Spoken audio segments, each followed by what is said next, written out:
What's up, guys? I'm David, and I'm sorry for not uploading in a while. I've just been burned out from uploading, and have not been sure what to do with the channel. I still really don't, to be honest. But with that said, this is a video I've been wanting to make for a while, and it's comparing Halo Wars 1 and Halo Wars 2, since it seems that a lot of people, including myself, don't quite know which one is better, since they both do things better than one another.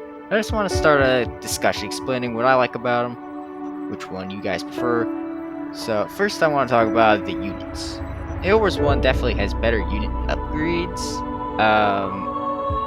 However, Halo Wars 2 has obviously a lot more variety. But at the same time has significantly less upgrades, which kind of sucks. Some units don't even have upgrades, which is kind of dumb, really. But, you know, whatever. That said, Halo Wars 2 does have better heroes. You know, with a lot more upgrades, which obviously sort of makes up for the units not being very fleshed out.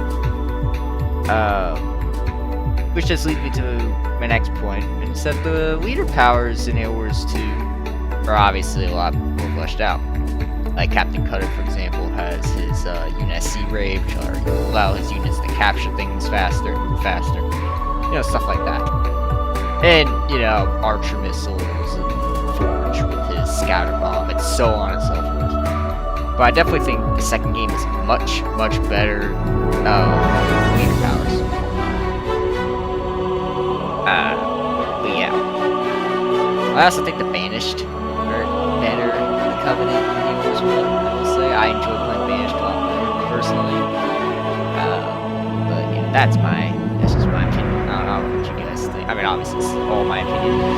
I mean, I'm sure some of this stuff is, I guess if you look at it objectively, is better than, you know, in some ways, but overall, I think a lot of this is kind of opinion, you know? Like, maps, for example, I think are definitely better, like, regardless of your opinion, in Halo Wars 1 versus Halo Wars 2. I just think the design's better, but I mean, I guess that could be subjective too. I mean, anything's subjective, I guess. But anyway, I'm getting way off track. What the heck was I talking about? Right, I was talking about the leaders, or the hero units. Whatever. Yeah, so, so I think the heroes are a lot better. They're a lot better fleshed out. I mean, hell, the UNSC didn't even have, like, leaders or heroes per se in the first game. I mean, they had the Spartans, which were really good, but you know, not like full-blown leaders like the Covenant had. But then again, the first game, the UNSC had hero or leader powers, while the Covenant only did for their hero units. So it's a little bit different in that aspect. But yeah. But yeah, another thing that Halo Wars 2 does better than the first game for sure is the leaders.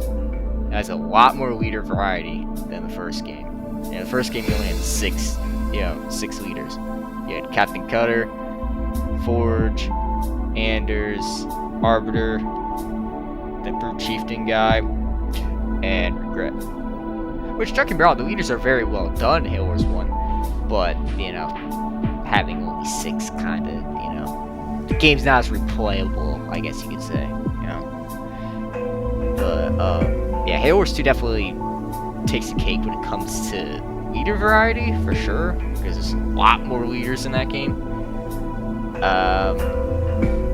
You know, that said, though, a lot of them are very overpowered, and some of them are kind of too weak in some ways. Which, you know, kind of leads to the problem with Halo Wars, one of the biggest issues of Halo Wars 2, and that's the balance. The game is not balanced at all. Halo Wars 1, I mean, don't get me wrong, Halo Wars 1 you still had vultures, which were stupidly powerful. And the Covenant leaders are pretty damn powerful. Some, but like, early game especially, because obviously, if you're playing Covenant, you can, in the first game, you can literally build your war council or whatever, and immediately have your hero, and run over to the enemy base, and blow them up, before they can even do anything. So, yeah, in some aspects, first game is obviously not very balanced, but it's definitely more balanced than the second game for sure. It's like the second game you got stuff like, you know, heavy metal vultures with combat salvage, which is complete baloney. Because you just nuke a base. It literally boosts nothing because the combat salvage. Well, one, you have heavy metal, which makes it practically invincible. On top of that, you probably have restoration rooms. Again, basically invincible. But if you do lose anything, you got combat salvage. You just respawn everything for free. So then it's, you know, yeah. So the second game is definitely not very fleshed out. Yeah, or not fleshed out. It's very unbalanced. But yeah, sorry as videos. I didn't really like create a script or anything. Not really that. I've never done a video like this, so bear with me if I'm jumping all over the place.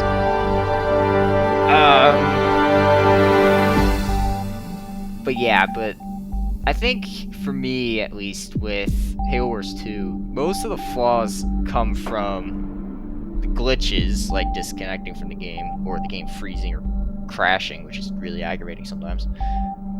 Like I said, the maps feel kind of generic, in my opinion, except for Jordan, but that's because that's based on the map from Halo Wars 1, so that's kind of the exception. Most of the maps kind of feel very,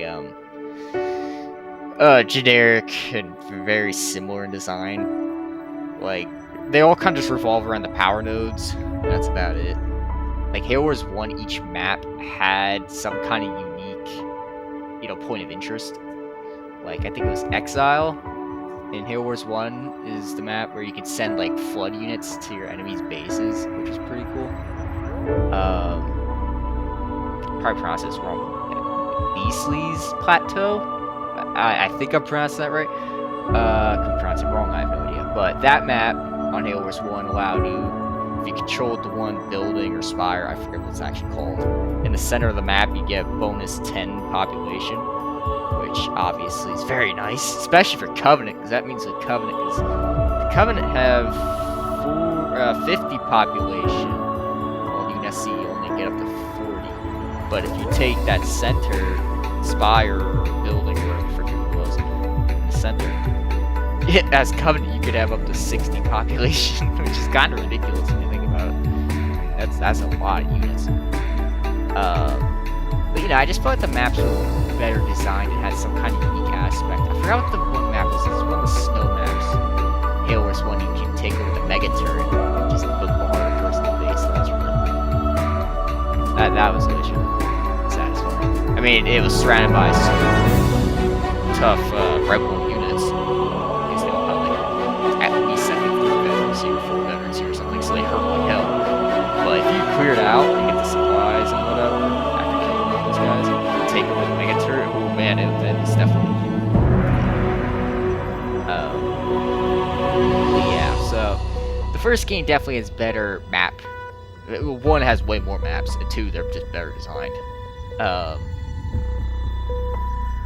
And when it comes to the units, the first game has much better units. Like, in terms of upgrades, they're way more fleshed out. I also hate the fact that Halo Wars 2 you have to research the grenade throw. I always made jokes about that in my videos in Halo Wars 2, like, we had to basically learn how to throw a grenade. Like, you would think, you know, the Marines would already be supplied with grenades, you know? I mean, I get it, it's an RTS game. I mean, you're obviously gonna have upgrades and stuff. That's kind of the whole point of these games, is to upgrade your tech and beat the enemy. But, I mean, grenades, I mean, really? You don't have grenades already? I mean, even Halo Wars 1 gave you grenades for your Marines to start with. Then you upgraded that to the rocket launcher, which was obviously significantly better, and could attack air. So yeah, that I really hate that change. I don't know why. Like, I don't know why they made that an upgrade and not just something the Marines automatically had, but whatever. But yeah, I just feel like the unit upgrades were definitely better in the first game. Like, with the Marines, for example, you would get New Blood, which gave you an extra Marine squad, so increase the squad's health and all that. And then I think after that there was the rocket launcher, and then the medic, which the medic was great, because obviously Yap Yap, his heavy grunts, which are one of the few units that have more than one upgrade. I forget what it's called. I forget what the upgrade was called off the top of my head, but it does the same thing. Where it Or no, not the heavy grunts, the cannon fodder. The cannon fodder have a, like, medic upgrade or whatever. Not the heavy grunts, it's the cannon fodder. I forgot. Mixing up my grunts. But yeah, so now the unit upgrades are definitely better. Also, the, attention to detail in Halo Wars 1 is also a lot better. Like, with the upgrades. Like, in Halo Wars 2, you know, when you research canister shell for the Scorpion, that's, you know, you don't see any visual changes on the Scorpion. You get the upgrade, that's it. Nothing visually changes. Halo Wars 1, though, when you got the canister shell, you actually saw, like, you know, a visual change on the Scorpion. On the, you know, main cannon, I guess you will. On the side of it, you can actually see where the canister shell is stored. Yeah, it's just a nice little, you know, attention to detail. Halo Wars 2 doesn't really have that for a lot of units, really. Which kind of sucks, obviously. Because, yeah, it'd be more satisfying getting upgrades if you actually saw a noticeable difference in the units when they were upgraded. It also kind of helped you as a player, like, gameplay-wise. Because, like, say you're fighting somebody, and 1 second there you have just normal Scorpions, but then next time you fight them, you see that they have the canister shell. Now you know, oh crap, they have a canister shell before they even blow you up with it. So at least you have some kind of, you know, awareness. you don't just have to, like, guess and be like, oh, maybe they have canister shell. Yeah, you can visually see that they have the upgrade, which would also help you, I guess, know whether or not it's worth trying to hijack a Scorpion too. Because you know it has that upgrade. Which leads me to my next point. Hijacking, the hijacking animation is also better detailed in the first game. Because, like, on the first game, the Spartan would hijack the Scorpion. You'd actually see him, you know, bashing on the hatch or whatever. And eventually, you know, he'd open it up. He'd toss the driver out and hop right in and take the vehicle. It's very satisfying to watch. I always liked seeing that. Halo Wars 2, it doesn't do that. Your Spartan basically hops on the vehicle. I think they might bash it still a little bit. I don't remember off the top of my head. It's been a little bit since I played the second game. But yeah, but essentially they just hop on it, and then after a few seconds, it does like that weird shocky effect. I don't really know how else to describe it. It's just that shock effect after they hop in, and that's it. That's the entire, you know, thing. It's just not. It's not satisfying. But yeah. Also another one. I mean, this might seem very nitpicky because, you know, it is a video game at the end of the day, but the shields, this bugs the crap out of me. The shields in Halo Wars 2, like, on one hand, from a gameplay perspective, I really like it, you know, because obviously you can get shot at, you know, you can hide in your base with a shield, or the shield bubble or whatever, defending your base. And yeah, obviously that can help turn the tide of a battle, because obviously now the enemy can't injure units until that shield's down. However, there's one problem, and it's from a logical perspective. If you're in the shield, right? You know, you're safe, or shooting at the enemy, it's fine, whatever. But when the enemy units go in your shield, or vice versa, maybe you're the person attacking the base, why aren't they able to damage the base from inside the shield? Like, why do they still have to take the shield down if they're in the shield? From like the outside of the shield, yeah, it makes sense. You have to shoot the shield. But if you go inside the shield, why do you still have to shoot the shield in order to damage the base or the units inside the shield? Like, that don't make any sense to me. I know that seems kind of nitpicky because at the end of the day, it is just a video game, but still, it bothers me. But again, that just kind of goes back to that, like, attention to detail kind of thing, or just, you know, where Halo Wars 1, the shields were literally just on each individual building, so you didn't have that problem. So it just makes more sense that way, personally. But yeah, again, that's kind of more subjective, I guess, whether that actually bothers you or not. For me, that bothers the hell out of me, so for me, that's kind of annoying. From a gameplay perspective, I'm perfectly fine with it. I like the shield, but logically, it bugs the heck out of me. But yeah, what else do I want to talk about? I kind of wrote some things down as to what I wanted to talk about, but you know. Right, the sound effects. Now, obviously, this isn't really fair because Halo Wars 1 literally uses the classic Halo game sound effects. You're never gonna beat that, but the sound effects just feel more like Halo in the first game compared to the second game. But you know, that's kind of unfair, I guess, when you think about it, because like I said, it's literally the same sound effects from the original games. So I mean, you're never gonna beat that. So that's a little unfair. That said, though, when it comes to the soundtrack, I do think Halo Wars 1's soundtrack is a lot better. It feels more like Halo. Not that the second game soundtrack's bad. The second game is a good soundtrack, in my opinion. I think it's pretty good. But the first game definitely feels more like Halo.